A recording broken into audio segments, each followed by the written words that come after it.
How's it going, boys and girls? I figured we'd take a little break from the Project Jungle builds to talk a little bit about the breeding products we have going on, because I have some very exciting news to talk about today. Of course, as the old saying goes, you have to save the best for last, so before we talk about that very exciting news, let's give an update on all the products we have going on and how the season's doing for us. So stick around while we talk about all the amazing breeding products we have as far as geckos go, and some exciting news at the very end.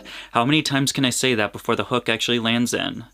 Let's get into it. Up on the list is going to be a project that everyone keeps asking me about. Dakota, when are those tokays coming? When are the tokays coming, Dakota? Dakota, give me some... Where the fucking tokays, Dakota? I know they're there. Where? Give me the... Oh, they're here, all right. The news is not great.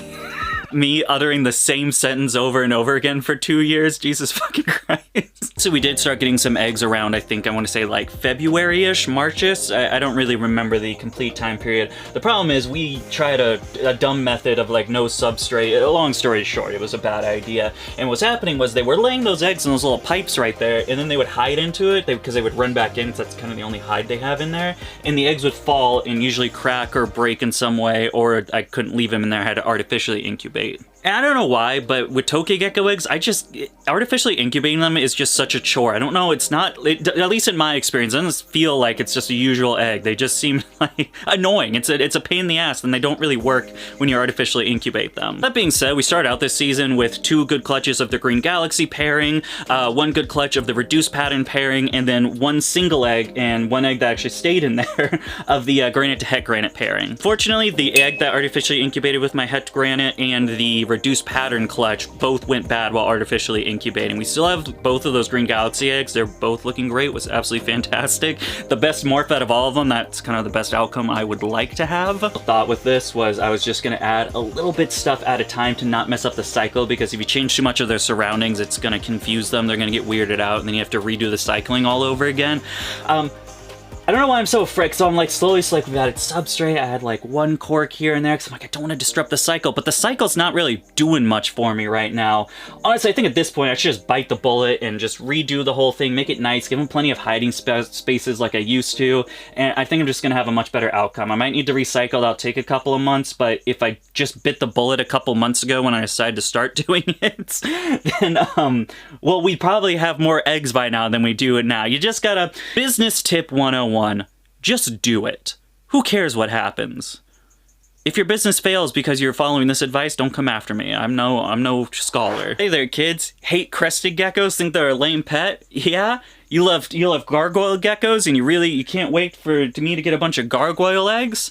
That's too damn bad, because Gargoyle geckos, it's unfortunately another thing where it's not the best right now. Just now getting into like the phase where they are, so we have 2 pairs going right now, a couple look gravid, so we're getting there. I paired these guys like, I think Thanksgiving, so it seems that's taken like a long amount of time to get here, but we are getting here, so gargoyle geckos are coming very soon, or at least babies. I mean, if I were to say like which gargoyle clutch I'd want to start getting, these guys are, you know, a pretty good choice for that. Absolutely amazing red-based red stripe. Look at that. That male is something else. That is incredible. So we did get some eggs from these guys, and it looks like we're about to get some more eggs very soon, and then some more pairs are going as well. But we do have eggs from these guys incubating right now, and they're literally about to hatch. The one looks like it's about to go any day now. When it comes to some more of my new cow pairings, crested geckos are obviously the thing that we flourish in over here, because you can't really mess up crested gecko breeding, and I've been doing it for like so many years that it's just kind of second nature at this point. Crested geckos are doing great. Here's one of the first pairs that we have that started giving us eggs. Obviously we got Cookie the Chungus, a veteran breeder over here, and then little Strawberry Shortcake, which is actually a first timer. She laid me first time a good clutch of eggs, which is absolutely exciting. Usually they kind of like mess them up, and they're like kind of good, kind of bad. The eggs look shitty. Really good egg laying. Awesome girl. These guys have given us some fresh clutches, which is absolutely awesome to kick off the year. It wasn't until like a week ago my egg incubator had like maybe 4 eggs into it. Now I think we have like close to 20. We're getting close to there. Absolutely awesome. Clutch I was super excited for, because this is my first time doing like, well, I guess we did lily whites the next year, but this is my first time trying like some combination morphs. Is going to be this pairing right here.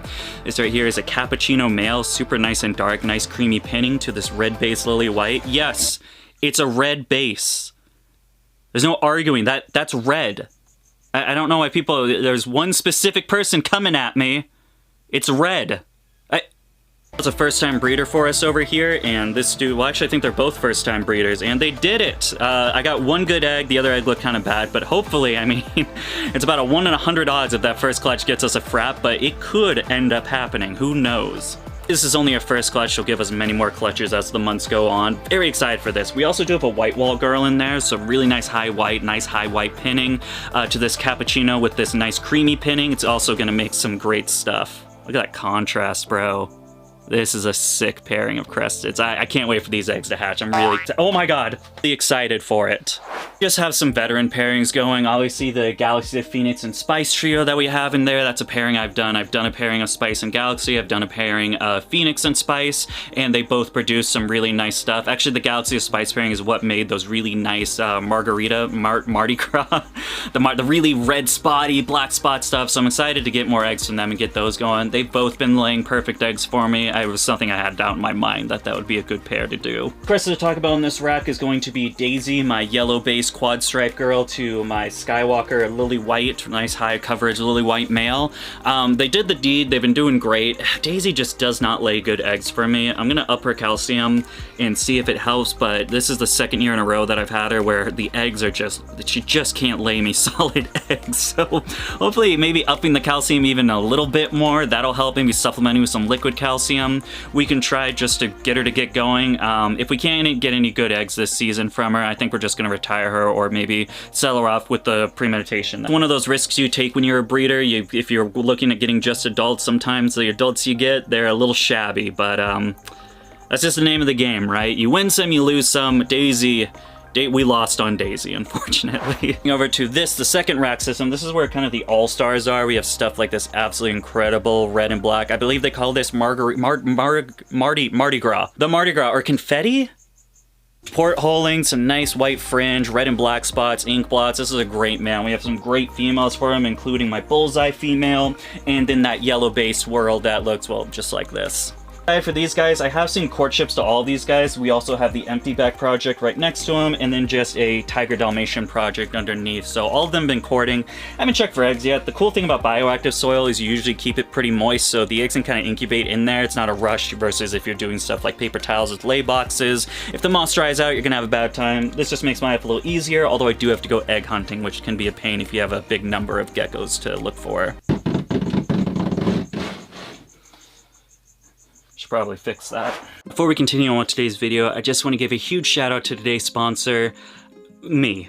If you guys don't know, we've actually recently done a full bioactive expansion when it comes to the business of Dakota Blue Exotics. This means we have everything from your bioactive substrates, drainage layer, the cleanup crew, isopod, springtails, a variety of different plants, both terrarium and air plants, all the way down to complete kits that we can give for you depending on the enclosure size you're working with. I'm very excited to announce we have finally launched our e-commerce website, which means we have a full website. It's probably right here where you guys can see all of the awesome stuff that we have and purchase it fully through that site alone. With this awesome time period of finally launching a brand new website, I wanted to give back to you guys, which means right now until the end of March, you guys can get 10% off your order for new customers using the code FIRSTTIME in the little discount code box. You guys check it out. We worked really hard on it, and I'm really excited with this bioactive expansion, how it's going for the business. Thank you guys so much. Let's get back into the video. Moving on over here to our little cave geckos, we had an unfortunate incident with our cave gecko breeders going on where the female just fucking, she went to town on this man, unfortunately, beat him up pretty good. He dropped his tail, which was a big bummer. In this little quarantine tub just to recover, and once he starts growing his tail back, we can assess and then put him into a nicer enclosure than just this little ICU one I have right now. I have a big bummer. I hope, I'm not 100% sure if they did copulate or not. With cave geckos, I never really know because they hide most of the time. So I think in about a month I'll start looking for eggs, and if I didn't see any, then they probably didn't do the deed. If I do see some, then maybe they did do the deed, and there's at least some sort of silver lining on this where this guy didn't just get beat up in vain. That happens, we're gonna hold this guy off for the rest of the year, bulk him up a little bigger. I have another male I can also use, so maybe next year I'm gonna swap him out with that male. Maybe these guys just don't get along and we can try a little bit of a bigger male for her, because that is a really big female cave gecko in there. Last, a little bit of exciting news to announce before we talk about the big news is the Chahuas were finally moved in this 18 by 18 by 24. I wanted to give this enclosure like 4 to 6 weeks to really acclimate, so hopefully they wouldn't destroy it. And then I put them in and they destroyed it. I got nice pictures before that happened. And I gotta figure out how to set the air plants up because I just knock them down every day. I was hoping 6 weeks would get enough that they could root a little bit in there, but apparently not enough to go to the mite with guys like this. One clutch of these guys in the old enclosure, unfortunately, was a bad clutch, so we upped their calcium a little further, and I feel like putting them in here where they have a little bit more spaces to hide, feel a little more free. The conditions in here are just overall a little bit better than their old spot. I think they'll be good and get us some eggs going on for the rest of the season. Last but certainly not least, we get to talk about this exciting news, and it has to do with this big dude right here. Jesus Christ. Exciting news is finally, after a year of owning these guys, I bought these guys April 28th. Or something like that at the last year's Flora Fauna as a sub-adult pair, grew them out, paired them this season. We finally have some good eggs. I know, you hate the camera. Weeks ago, over at around 2 a.m., which is when I usually do my egg hunting, which is an awful time because these are crepuscular animals that are awake during that time, which makes things just a lot more painful and annoying for me. We ended up finding a giant clutch of eggs from this pair. The eggs were absolutely massive. It is insane how big they are, which kicks off our very first clutch of leechy geckos, and the first time I've ever been able to, well, I guess lay. I haven't hatched them out yet. So technically, full circle of life of breeding leechies in there, but we are one step closer. Now I just have to incubate them, hatch them out, and then boom, I'm a certified leachionist gecko breeder. Absolutely fantastic. Excited for this. This is one of the pairings that I was kind of like nervous for, stoked for. I really wanted to do leechies for a long time. I finally... Okay, honey, here. I finally buckled down and dropped the very, very expensive expense that this pair cost me, and the fruits of my labor will be rewarded with leechy babies that then sell to buy even more leechy babies, and make more leechies to breed more leechies, to make more leechies, to sell more leechies, to buy more leechies. I've just taught you reptile breeding in a nutshell. You're welcome.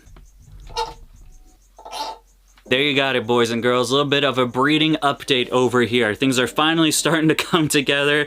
It's been a very late season once again. Now we're just getting eggs in April. The temperature's starting to rise up here, which I figured that was going to happen. Kind of a big bummer. I feel like we might have lost on a few clutches, but hey, better to get some clutches and no clutches. That's what I say. Why are you not giving me gecko baby? Bark like you own the place and you're paying these bills. You ain't paying no bills, homie. You just barking and freeloading at this point. Give me some eggs. Always, boys and girls, if that was not enough gecko content for you, I highly recommend this playlist right here, or maybe that video right here. Maybe I'll put a third video right there. I'm not? Oh, okay. It's just gonna be these two then. And of course, thank you so much for taking the time of your day to follow us over here at Dakota Blue Exotics. I'll see you guys next time, but until then, goodbye.